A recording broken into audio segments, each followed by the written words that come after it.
आज हम लोग आपकी यूपी बोर्ड की परीक्षा में हिंदी विषय में कवियों और लेखकों के जीवन परिचय से संबंधित पूछे जाने वाले प्रश्न के क्रम में जयशंकर प्रसाद जी का जीवन परिचय लिखना सीखेंगे।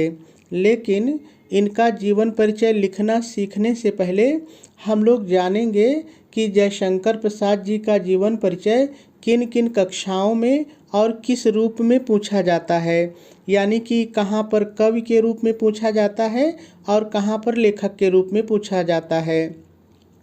साथ ही साथ हम लोग ये भी जानेंगे कि किसी का जीवन परिचय हम कितने प्रकार से लिख सकते हैं, हमें इसे कितने शब्दों में लिखना चाहिए, यूपी बोर्ड की परीक्षा के अनुसार हमें इसको कितने शब्दों में लिखना चाहिए, इस पर कितने अंक निर्धारित होते हैं और किसी का जीवन परिचय लिखते समय हमें किन किन बातों का ध्यान रखना चाहिए।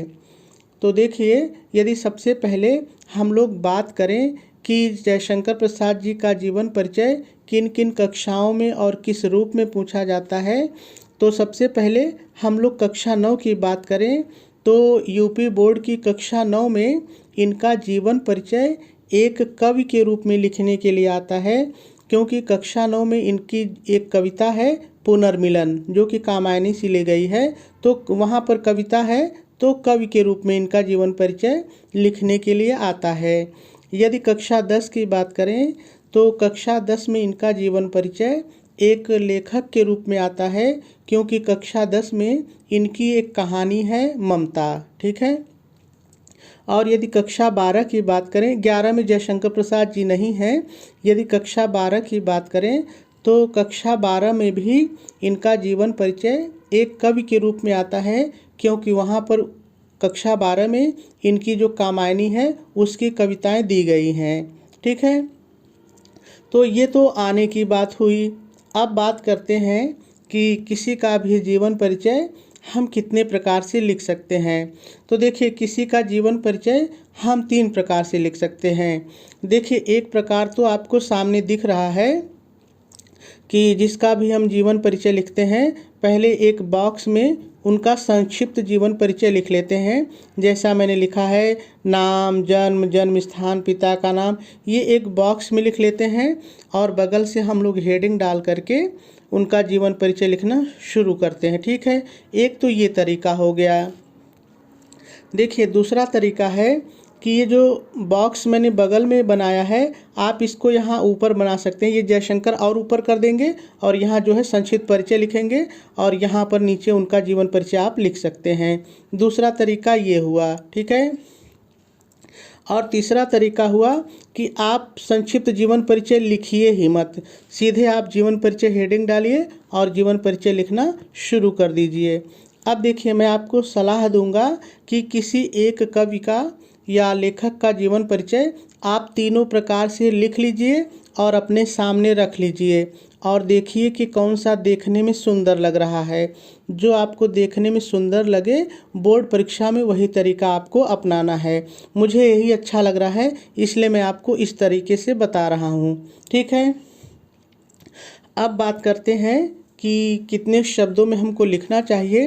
तो देखिए, चाहे कक्षा 9 हो, चाहे 10 हो, चाहे 12 हो, सभी जगह यह 80 शब्दों में लिखने के लिए आता है। लेकिन मैं आपको सलाह दूंगा कि आप 80 शब्दों से थोड़ा ज़्यादा लिखिए, कम मत लिखिए, क्योंकि 80 शब्द देखने में बहुत ही छोटा लगता है। ठीक है। तो यदि इसके अंक की अब बात की जाए तो कक्षा 9 में और कक्षा 10 में, कक्षा 12 में सभी जगह यह 5 अंक का ही होता है, 5 नंबर का ही होता है। ठीक है। अब अगली बात है कि जीवन परिचय लिखते समय हमें किन बातों का ध्यान रखना होता है। तो देखिए, जब भी आप किसी का जीवन परिचय लिखिए तो जो भी मुख्य घटनाएं हैं, जो भी मुख्य बातें हैं, इस तरह से हाईलाइट कर दीजिए। देखिए, जो भी ज़रूरी चीज़ें हैं मैं यहाँ पर हाईलाइट किया हूँ, तो वैसे ही आपको करना है। दूसरी चीज़, जीवन परिचय लिखते समय ये जो लाइनिंग होती है आपको बराबर रखनी है। ऐसा नहीं कि कोई लाइन यहाँ से शुरू करिए, कोई यहाँ से, कोई यहाँ से, आगे पीछे लाइन हो जाती है तो देखने में सुंदर नहीं लगता है। ये भी आपको ध्यान रखना है।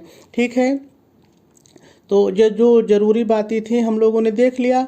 और एक चीज़ जान लीजिए, देखिए जीवन परिचय जो भी आपको पढ़ाएगा, जो भी लिखाएगा, वो यही रहेगा। बस थोड़ा बहुत कम या ज़्यादा हो सकता है, थोड़ी बहुत बातें बदल सकती हैं, लेकिन किसी का जीवन परिचय अलग नहीं हो सकता है। और जीवन परिचय आपको कोई विशेष समझा नहीं सकता, वो आपको याद करना पड़ेगा। बस एक चीज़ है कि आप किस तरीके से याद करते हैं, आप कौन सी ट्रिक अपनाते हैं कि आपको जल्दी याद हो जाएगा। बस इतना ही हो सकता है, बाकी ये आपको याद करना ही पड़ेगा। ठीक है। अब मान लीजिए कि हम लोगों ने जयशंकर प्रसाद जी का जीवन परिचय लिख दिया है, याद कर लिया है। अब लिखना कैसे है इसको देखते हैं। तो देखिए, सबसे पहले आप प्रश्नोत्तर नंबर डालेंगे जो भी रहेगा, और जिसका भी आपको जीवन परिचय लिखना है उसकी हेडिंग इस तरह से कॉपी के बीचों बीच डालेंगे। ठीक है, इधर किनारे नहीं डालिएगा, जिसका भी लिखना है उसको बीच में लिखिएगा। और उसके बाद फिर आप 1 से 2 लाइन छोड़ देंगे, कम से कम 2 लाइन तो छोड़ ही दीजिए। ठीक है, उसके बाद आप हेडिंग डालेंगे जीवन परिचय और लिखेंगे। देखिए, मैं अब इनका जीवन परिचय पढ़ रहा हूँ। जीवन परिचय हेडिंग डालने के बाद लिखेंगे, छायावाद के जनक और हिंदी साहित्य के महान कवि, नाटककार, कहानीकार एवं निबंधकार श्री जयशंकर प्रसाद जी का जन्म 30 जनवरी सन 1889 ईस्वी में। इन चीज़ों को मैंने हाईलाइट किया, आप भी कर दीजिएगा। ठीक है, 30 जनवरी सन 1889 ईस्वी में 1889 ईस्वी में काशी वाराणसी, पहले जब इनका जन्म हुआ था तो उसको काशी कहा जाता था, वाराणसी हो गया है, तो दोनों लिख देंगे। काशी वाराणसी में सुंघनी साहू परिवार में हुआ था। इनके पिता का नाम, अब देखिए यहाँ तक तो लाइन हमारी छोटी थी, अब पूरी लाइन यहाँ बराबर आ जाएगी। ठीक है, तो फिर से सुनिए। इनके पिता का नाम बाबू देवी प्रसाद था। प्रसाद जी का बाल्यकाल बहुत ही सुखपूर्वक बीता, परंतु युवा अवस्था में ही इनके पिता की मृत्यु हो गई। पिता की मृत्यु के 4 वर्ष पश्चात ही पिता की मृत्यु के 4 वर्ष पश्चात ही इनकी माता जी का भी देहांत हो गया। इसलिए इनका पालन पोषण और इनकी शिक्षा का प्रबंध इनके बड़े भाई शंभूनाथ ने किया। प्रसाद जी की प्रारंभिक शिक्षा घर पर ही हुई। इन्होंने घर पर ही रहकर फारसी, संस्कृत, उर्दू तथा अंग्रेजी भाषाओं का ज्ञान प्राप्त किया। जब प्रसाद जी 17 वर्ष के थे तभी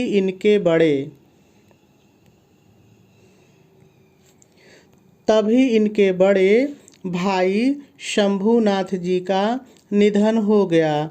बड़े भाई की मृत्यु के कारण इनका व्यापार ठप हो गया। कर्ज चुकाने के लिए इन्हें अपनी पैतृक संपत्ति बेचना पड़ा।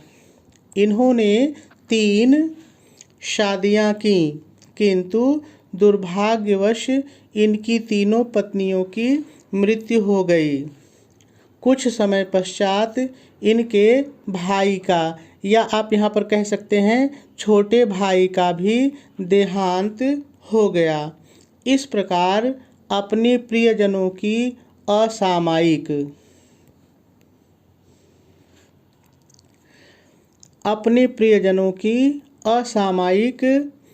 असामयिक मृत्यु के कारण ये अंदर ही अंदर टूट गए। निरंतर संघर्ष और चिंताओं के कारण ये क्षय रोग को टीबी भी बोलते हैं, तो मैंने कोष्ठक में लिख दिया है टीबी। ये क्षय रोग टीबी से ग्रसित हो गए। 15 नवंबर सन 1937 ईस्वी को 48 वर्ष की अल्प आयु में ही हिंदी साहित्य का यह चमकता हुआ सूरज हमेशा के लिए अस्त हो गया। पूर्ण विराम लगा देंगे और आपका जीवन परिचय पूरा हो जाएगा। चलिए अब इनकी रचनाएं देख लेते हैं। यहाँ पर थोड़ा सा एक चीज़ आपको ध्यान देना है। देखिए, यदि आप कक्षा 9 या 10 के छात्र हैं तो आपको कोई एक ही रचना लिखनी होती है, जो भी आपकी मर्जी हो। आप प्रश्न देख लीजिए, उतना लिख दीजिए। लेकिन यदि आप 12 के छात्र हैं तो फिर आपको सब लिखना होता है, ठीक है। तो चलिए इनकी रचनाओं को देख लेते हैं।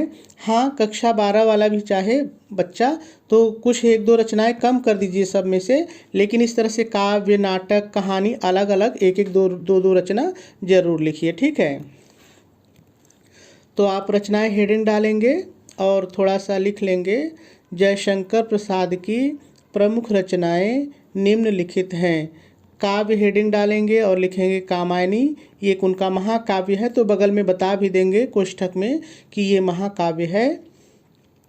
लहर, झरना, आंसू और कानन कुसुम। फिर नाटक हेडिंग डालेंगे और लिखेंगे चंद्रगुप्त, स्कंदगुप्त, अजात शत्रु, ध्रुव स्वामिनी, एक घूंट और करुणालय। नाटक भी हो जाएगा। फिर उसके बाद कहानी हेडिंग डालेंगे और इनकी कुछ कहानियाँ भी लिख देंगे। नहीं, जितना मैंने लिखा है इतना नहीं भी लिखेंगे तो एक दो तो लिखेंगे ही। प्रतिध्वनि, छाया, इंद्रजाल, आकाशदीप और आंधी।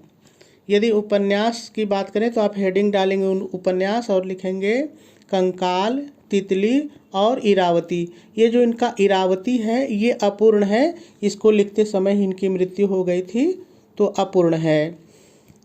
यदि निबंध की बात करें तो इनका एक निबंध है काव्य कला और निबंध। इतना ये किताब का ही नाम है, काव्य कला और निबंध इनकी पुस्तक ही है, ठीक है। तो इस तरह से इनकी रचनाएं भी पूरी हो जाएंगी, ठीक है। तो मेरे ख्याल से आपको बात थोड़ा बहुत समझ में ज़रूर आई होगी।